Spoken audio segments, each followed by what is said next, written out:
my brother Alex, who lives in Grand Junction. Used to work out of Grand Junction. All right, we good? Heidi, you good? Yep, let's go.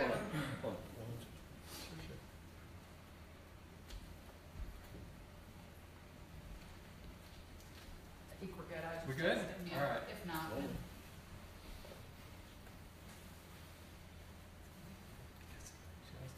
Yeah, he can. Yeah. All right, ready? Sure. Well, thanks for coming. I delivered a letter to the governor today telling him of my intention to step down from the House of Representatives as a member of Congress as of June 30th. This is something that Julie and our family have been weighing since really about March. As I said before, March I kind of had a little bit of a midlife crisis. It was, I turned 50, I'm sleeping on a cot, I've spent more than 1,500 nights on a cot. I just happen to love my wife and adore our kids, and being away so much is hard. It's really, really hard. And so I've had this amazing experience. I'm so grateful for it. Over the last 18 months, our life has really changed. We have 3 kids, and very blessed that our son met a wonderful woman, but Max, who went to the University of Utah, just graduated. Had to miss the graduation because Congress is in session, but had graduation, and he's going to go to law school over on the East Coast. His new wife, she graduated from BYU. Our daughter married a wonderful guy who graduated from UVU, and he got a job in Michigan, and so they're now living in Michigan. So that's different than it was 18 months ago. We're faced with the reality of being empty nesters, and in some ways you could kind of see that coming, but 18 months ago I had no idea that 2 of the 3 would get married and be moving out of state. You combine that with the tough travels of being away and looking at, once we kind of made this decision, hey, we're not going to run again in 2018, you mentally start to think, let's get on with things. And I faced with the idea of 200 to 300 nights away through the rest of this term. I just didn't want to do it. I just flat out want to be with my family and go a different direction. And it also fulfills this promise that I made, which is get in, serve, and get out. I've been opposed to term limits, but I also don't believe that you should be in Congress forever. It bothers me, it scares me, the people that are in Congress throughout their entire lifetime. I don't think it's healthy. I don't think it's good for the country. And it's certainly not good for us and our families. So I've been very blessed for really the last 13 years to be engaged in politics. I have been either a campaign manager, chief of staff, candidate, or member of Congress for the last 13 years. And most people don't get those types of opportunities. I'm very, very blessed to have gone through that. The experiences I have, unbelievable. But the reality is, as much as I like my job, I love my family. And so it's a hard decision, but at the end of the day, it's the right decision. So June 30th seems like a good transition point. That'll be my last day. Some have inquired and speculated what post-congressional work might look like, and I know there's a lot of speculation out there about that, but I feel no compulsion to actually talk about post-congressional life. I have started the process to talk to certain organizations and figure out what that's going to look like, but today I'm not going to announce or talk about what that's going to look like. Probably as we get closer to the finish line, then I'll get some more specificity out there about that. But for right now, I just try to give as much advance notice as I possibly can to say June 30th is my intention to be my last day. Also, it's important to make this announcement at this time so that other candidates can gather the resources, signatures, they can gear up for a process that is vigorous. It's shortened, but I will also proactively say I'm very supportive of what the governor has laid out. I think that is the right process. It's a shortened timeline, but I don't think you should be changing the rules of the road and what that campaign process looks like right in the midst of what will now become a very earnest campaign. So very supportive of what the governor's trying to do there. I know some legislators want to see something different. Well, if they want to do something different, they can go and pass a piece of legislation. They could have done it in the past, and they can certainly do it in the future. But I think that process will be a good one. I don't intend to endorse anybody until there's a nominee. I think there will be lots of different Republicans who will step up, and there are a lot of good quality people who could do this job. I'm not the only one that could do this job. And there will be a lot of good candidates, and they should get the full examination that you all in the media will give them. But they need time to garner resources, put together their political platforms, and so let those games begin. June 30th, I will be stepping down, and they'll go through that process, and we'll get somebody else to serve in Congress. But I'm very, very grateful, very unique opportunity to do this, and so very blessed. Is part of your decision coming because this hasn't been the first 100 days that a lot of people expected, where it's not exactly fun to be in the position you're in, even though Republicans are in charge? The overwhelming driving force is the idea that I just love my family, and a lot of people will never ever believe that, but that is the truth. I'm relatively healthy, although right after I announced that I had this surgery on my foot, but I'm probably a week or two away from actually getting up and walking again on it. I love the work in Congress. There's always somebody doing something stupid somewhere, so there's always work to be done on oversight. There's still a lot of things I'd like to finish, but you have to kind of pass that baton. There's a lot of opportunities that I'm walking away from doing some meaningful reform. But again, there's this excuse that you hear from people that, oh, I have to get this done, or I have to get that done. Well, you get in, you serve during your time, and then you pass that baton and somebody else carries it forward. But so how can you leave when you just started this investigation of the president's handling of Mr. Comey's firing? It sounds like you've just launched something pretty involved. Well, yeah, I mean, we just heard from the New York Times, and look, I'm not staying for any one particular investigation. We've completed a lot of investigations too, so there's always something going on. There's always a laundry list of literally hundreds of types of investigations that are going on. So, if this one involves the president, this isn't just the general accounting. Maybe. We haven't even necessarily seen that there's an actual document. Even the reporter from the New York Times has not seen the document. So I'm skeptical but concerned. That's why I launched this investigation. But whoever is the next oversight chair can continue that as well. So it's worthwhile, and I'm serious about it. I'm not leaving yet, so I will be there through June 30th. So. You said you have talked with some organizations about what is next. Is Fox News one of them? I've talked to lots of different organizations, but I'm not going to get into the specificity of that yet. I just don't feel a compulsion to have to talk about post-congressional work. Will you step down from the oversight chairman position early so that a new candidate can come in on this Russia investigation? I've got to talk to our leadership about that. I would rather not, but there does need to be some transition time. So I don't know exactly what that looks like. Okay. Look, my intention is on Monday to go back to Washington, D.C., because we are in session next week.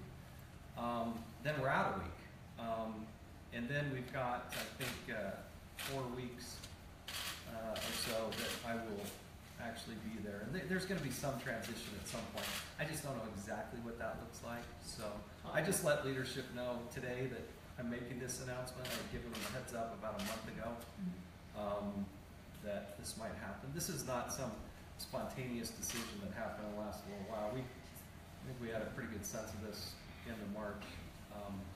And I had good talks with the speaker and the majority leaders along the way. What do you say to the people, like for example, Senator Niederhauser, who troubled by the fact that not only are you leaving early, but he mentioned if you're leaving for a more lucrative job, he finds that offensive. Well, I'm flattered that he wants me to stay. I guess I'll take that as a compliment. But at the same time, I made the decision to leave.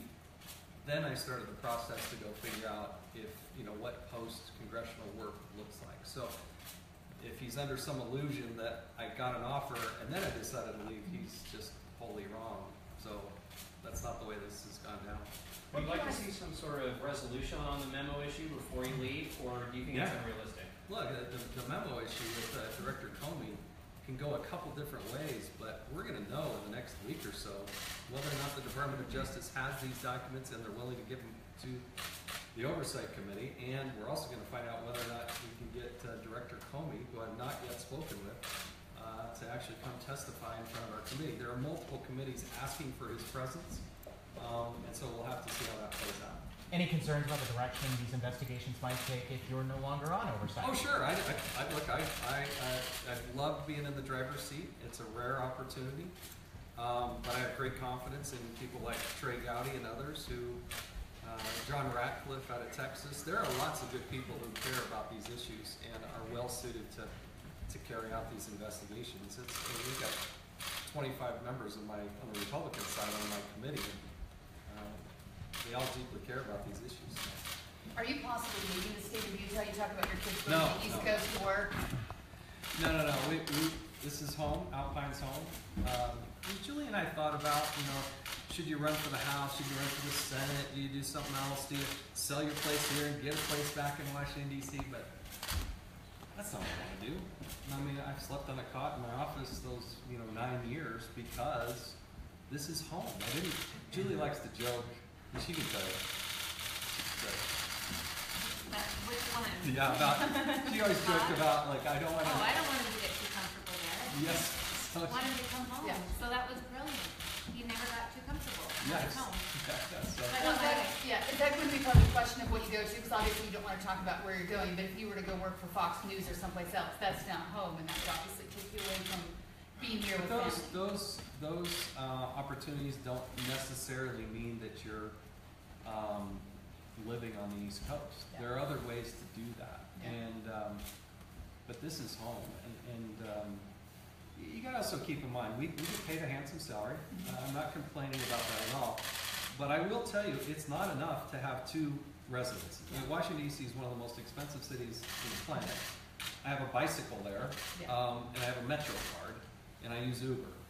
But to say and suggest that I can also have Julie travel back and forth with me on a regular basis so we can be together, as well as have a nice place to live there, and have a place in Utah, while the compensation is nice, it's not enough to do that. And there are a lot of members who, and I can say this now that I'm leaving in a much more forceful, compelling way, but there are a lot of members who feel the same way. There are dozens upon dozens of people who do what I do and sit in their office or their block. So who gets your cop? Well, they can have it. I don't care. I'm done with that thing. Is there anything specific you'd say to your constituents? You won overwhelming, I think 74%, I can't remember, 73.6, I don't remember the exact number, but a lot of people voted for you, wanted you in office. What would Yeah. you say to them? Because they were hoping to have you in office for 2 more years. Well, look,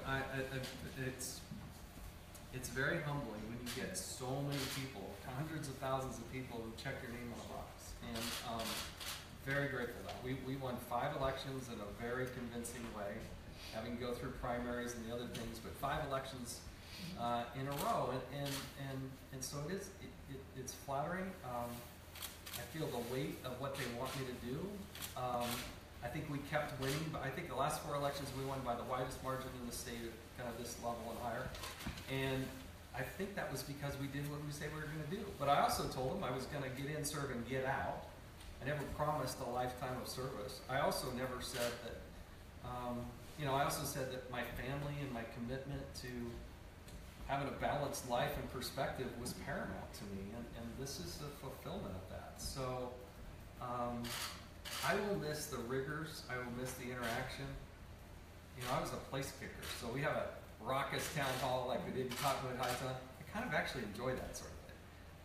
And I will miss the rambunctious debate and discussions. But it's time to let somebody else carry that baton. It's time to let somebody else have that chance. There are a lot of good people who can serve. Did you start to get that gut feeling when you were running again, or did it really not hit till later? It's hard to convey how much you miss in your family. there's so many birthdays and things that I've missed, and that's hard. You have to go back and miss graduation. So, as you kind of go forward and you see your kids, graduate, Is there anything that would either reconsider your decision? Like if No. the investigation we made this kind of at the end of March. So, is yeah. settled? Oh yeah. Look, this is a long time. I accomplished more than I ever thought I would accomplish, but yeah, it's. I've always sort of admired those athletes who hang up their cleats before it's too late. They've been there too long, and so I don't want to be one of those guys. I don't want to be. Have you talked to the president about this?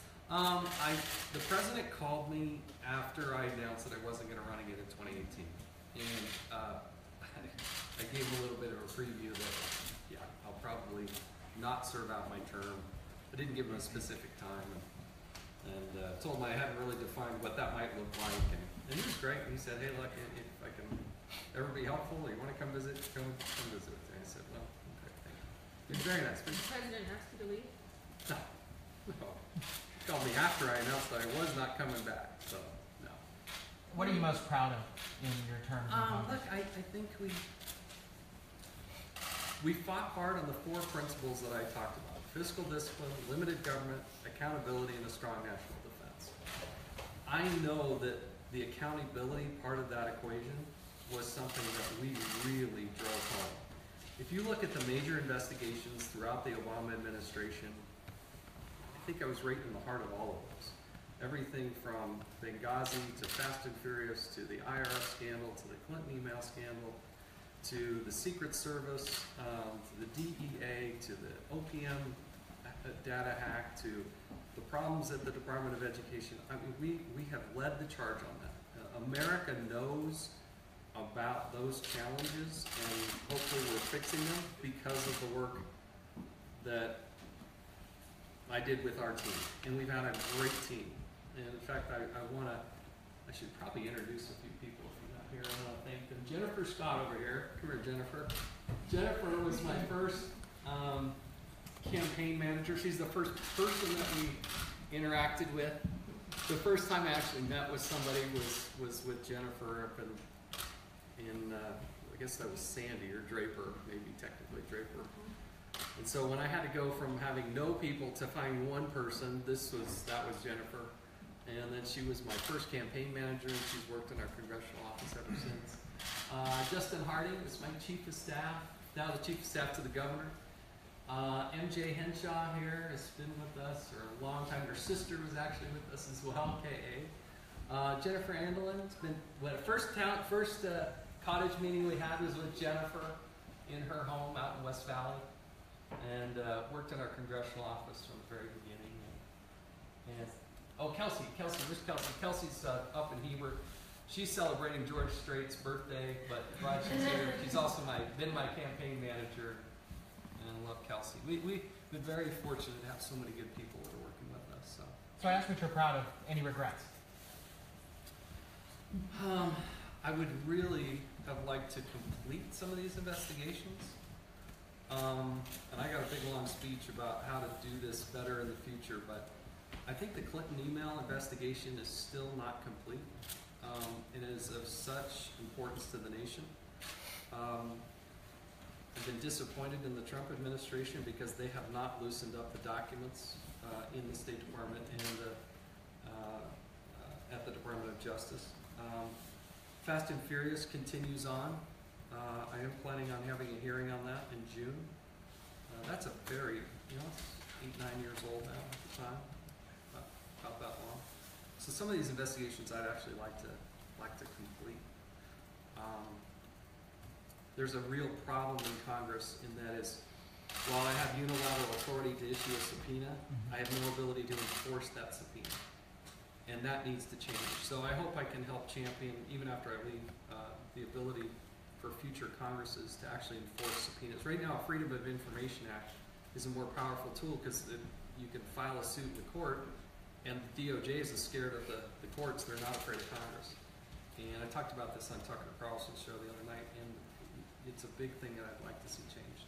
When you say you like to complete them, does that mean that's your goal to wrap those up before June 30th? I would, but I don't necessarily see the prospect of accomplishing that, even if I were staying for years more. I mean, you have to be able to get to documents and get to people. And when you have an administration just thumb your nose at you and say, well, good luck, it doesn't serve our form of government very well. In order to fulfill the oversight role, you have to be able to do that. This is a committee that I chair was founded in 1814. Abraham Lincoln served on this committee. It's got a robust history, but in the last 20 to 30 years, the ability to extract documents from an administration, no matter who's in charge, is really, it's embarrassing. And I know you talked a lot about accountability, but you know, government oversight, government wrongdoing, and at this point, this investigation could involve foreign government meddling in the U.S. election and what our White House, our current White House, knew about that. I guess I don't, you know, the people who voted for you expected that you would continue serving as oversight chair, and when an investigation of this magnitude is going on, can you talk about why you're leaving the White House? Well, look, there are always investigations of the highest magnitude. But I'm not the only person that can do this. And I'm not under the illusion that I'm the only one that can be the chairman of the committee. The Republic will survive without me, I promise. I promise. Are you hoping to at least talk to Comey before you're done, or is that unrealistic too with waste of I mean, we got the request in. I've been told that he has my number, and I hope he does chat with me. And we've had good conversations in the past, so I think he has my number. Hope to do time. And look, this is, there's a new aspect to this in the appointment of the special counsel and Director Mueller, who I think is an absolute wonderful choice, absolutely fabulous. But if you're going to do that, I've said I wouldn't necessarily have done a special counsel. I don't think that was warranted, and I don't think it's a good move. But nevertheless, it's in place, and they found the very best person that they can. Lindsey Graham, I saw on television, was talking about, you know, that's going to complicate the ability to get Director Comey in front of committees, and that we still need to sort out. I've been on the phone most of the day kind of talking about that. So you're not holding your breath thinking that you're going to meet with him on Wednesday? Well, I hope so. I mean, Yeah. I've noticed it, so Yeah. I hope so. Your campaign registered a few domains last month, so Yeah. I just want to ask you directly if you want to run for president. So, playing defense, you get cyber squatters out there who try to hold you up for ransom, and they also try to manipulate you and make you look bad. So we have dozens and dozens of website addresses just to play defense on our good name more than anything else. But do you want to run for president one day? That's not what I'm trying to do. I'm stepping out from politics. I'm not getting more engaged. I'm getting less engaged. So anyway, let's do this. Happy to do whatever one-on-one stuff that you want to do. I can't really stand up because of my foot. So I'm happy to sit here for a while and kind of go through one at a time. I'll let MJ kind of direct, unless there's some other general question. But I have one more question. yes, Sorry. go. Have you, in the last little bit since you've announced that you won't run for re-election, have you felt a little bit more confident in being more aggressive and probing Trump in that administration? Oh no, I've always felt secure in my skin. I've always felt that I never felt the pressure that I was suddenly going to lose an election if I didn't do this or do that. I was a place kicker. I'm pretty calm, cool, collected, and confident in how we approach things. So no, that's not really a factor. Congressman, any thoughts about just your leaving early, triggering the special election is going to cost taxpayers a lot of money? Your thoughts on that? Well, I mean, especially somebody who's over oversight and accountability. I mean, that's got to be somewhat on your mind. I know it's not the driving force for your decision, but still. This is why I worked very closely with the governor's office to try to minimize that impact. And the plan that he is moving forward on allows the process to coincide with municipal elections, thus minimizing the cost as much as possible. And that to me is another benefit of A, announcing now, and B, moving forward with the way the governor has laid that out. And that you can piggyback on municipal elections, thus minimizing the cost. I think that's a positive thing. So are you actually, there is a feud basically between the lawmakers and the governor about how it should be handled. Are you saying the governor's Like methodology is the better way to go about it? I have kind of talked to both sides. There are two things I believe in. One is, I guess more than two, but want to minimize the costs, want to shorten the timeline as best we can, but I also don't believe that you dramatically change the process from what is the current law right in the middle of an election. If the legislature wants to move to a different direction or have special rules for a special election, I think they could have and probably should have done that a long time ago. I mean, Chris Stewart was a very real possibility of leaving, to become the Secretary of the Air Force. Somebody could get hit by a bus and somebody can actually resign. So, the governor and the legislature are going to have to duke that out. I've kind of made my comments and I'm going to pretty much stay out of it from here on forward. So, all right. Oh, you don't have to if you want. Let's do this. So we do the one-on-one stuff and do I don't know how we're going to do this with everybody sitting here, but Yeah.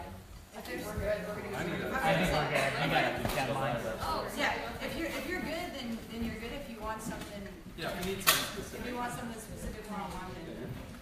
Thank you, Congressman. Hey, thank you. We may Thanks, come everyone. knock back on your door in a minute. That's fine. Careful out foot there. I was gonna jog like around the table